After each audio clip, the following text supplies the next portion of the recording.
Rite of sacrifice. This is a story about the village where my father's family lives. My father's family home is a fishing village surrounded by mountains, although it is no longer a village as it has been merged. The original origin of the village is that it was a hiding place for the fallen Haika people, and it gradually became a village. Well, most people are not aware of such a thing, only the oldest old man in the village tells the kids about it. Most of the young kids don't even know about it. It is not that far from my city, which is very rural, but it is isolated from the surrounding area due to the topography.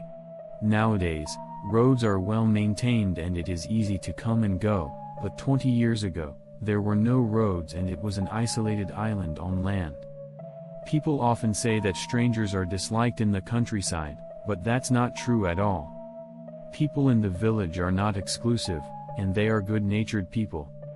Many of them are jovial people, as is the nature of the land. When there are celebrations among relatives, there are people who are obviously not relatives of the family and who don't know each other, but they don't care, and they all get together and have a good time. Basically, they want us to drink and sing.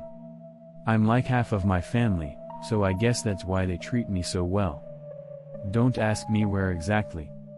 I don't want to say too much because I am still in regular contact with the village. All I can tell you is that it's in Kyushu.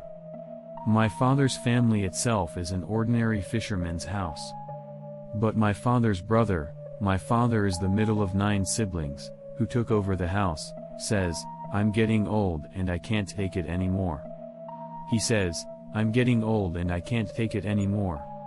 My parents' house is in chaos with my father's brothers and sisters and their families living together, and my father's aunts and uncles living with them. My father and I don't have a clue about our relatives. I have so many relatives that if anyone asked me, I would just say probably relatives. So, my family would visit my parents' house a little bit every now and then if something happened.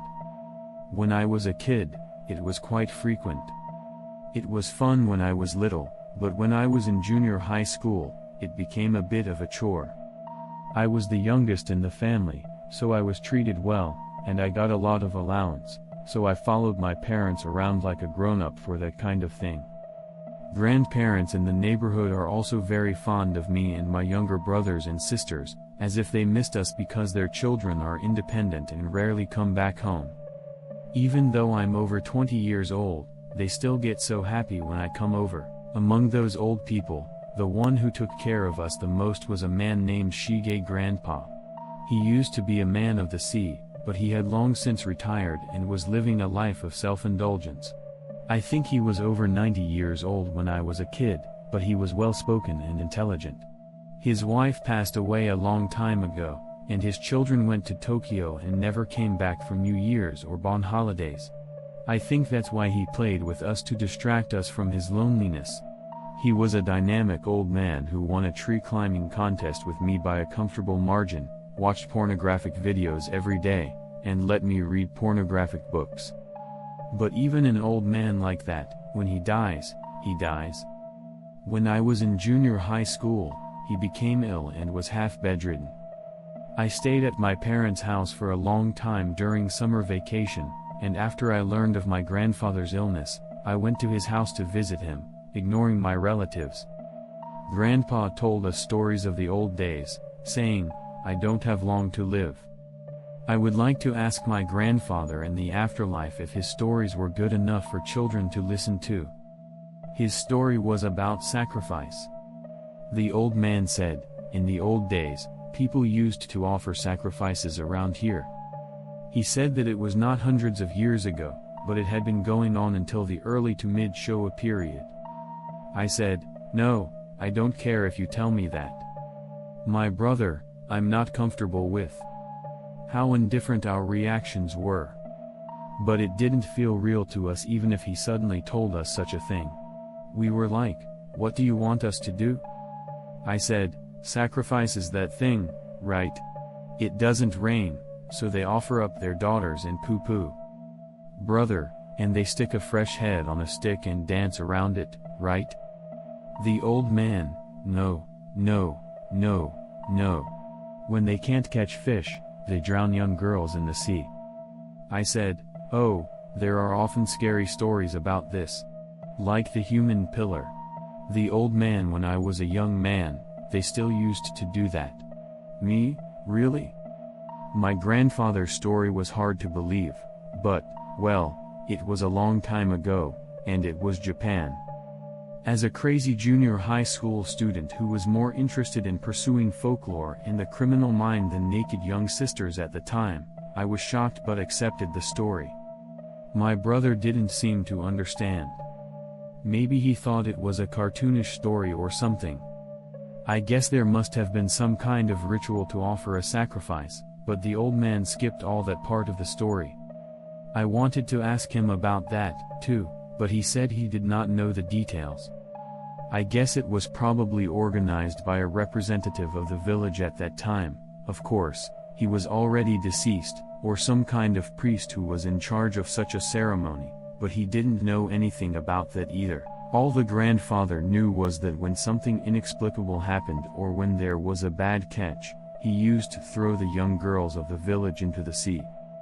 My father's family, as I mentioned before, is like an isolated island on land. I think those old-fashioned customs remained until much later. I still don't know why my grandfather made us listen to that kind of thing. It seems that the sacrificial rituals were more about exorcism than seeking the blessings of the gods. The village is hated, physically or mentally handicapped, or mentally ill people, the possessed, my grandfather said, were thrown into the sea and said goodbye. So it seems that it wasn't just young girls that were dedicated. Behind the scenes, maybe this is the real purpose, to get rid of the troublesome ones. In fact, it often happened that a slightly crazy person who lived in a neighbor's house was no longer seen the day after the sacrifice was made. It happened so often that even the old man, who was not so involved with the village center, began to notice it. My sister is mildly mentally retarded, so I felt really bad when I heard. I said, "But, didn't you think it was odd? Your daughter is supposed to be sunk from the beginning, but those people who get rid of them, they're missing." "Grandpa, well, I did feel sorry for your daughter. But after the disappearance of the Hokenshi, I felt happy that the troublesome person was gone." I couldn't say anything. I think it was a kind of unspoken understanding among the villagers at that time that the sacrificial ritual was actually a pretext to get rid of the bad guys. I think that is why no one said anything about it. Incidentally, this custom also disappeared naturally before the mid-Showa period. The people of the village, except for the eldest son who took over the family after the war, were scattered across the country as migrant workers, so there were not many genuine locals, and the only people who knew the fact were old people, most of whom have passed away. The only people alive today are those who were children at the time and don't know much about it. They don't bother to talk about it either. So, the story of the sacrifice, although it may be recorded, there is a cenotaph. It seems that more people don't know about it. Well, if you are not interested in the local history of your hometown, even if it is a very recent event, the perception of the people around you is like this.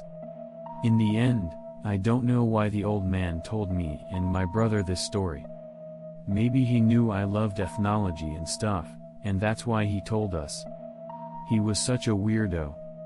He is already in his grave, but he was a smooth-talking old man right up to the moment of his death.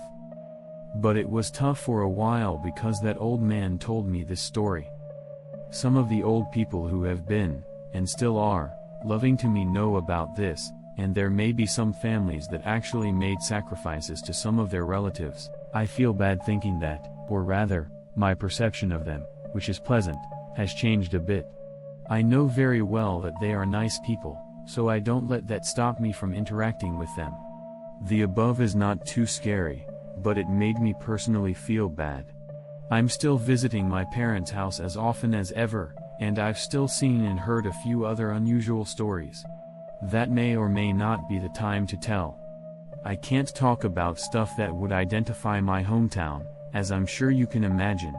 Personally, the story of a house that was once a prominent figure in the village was even more amazing, This concludes this story. Thank you for listening to the end.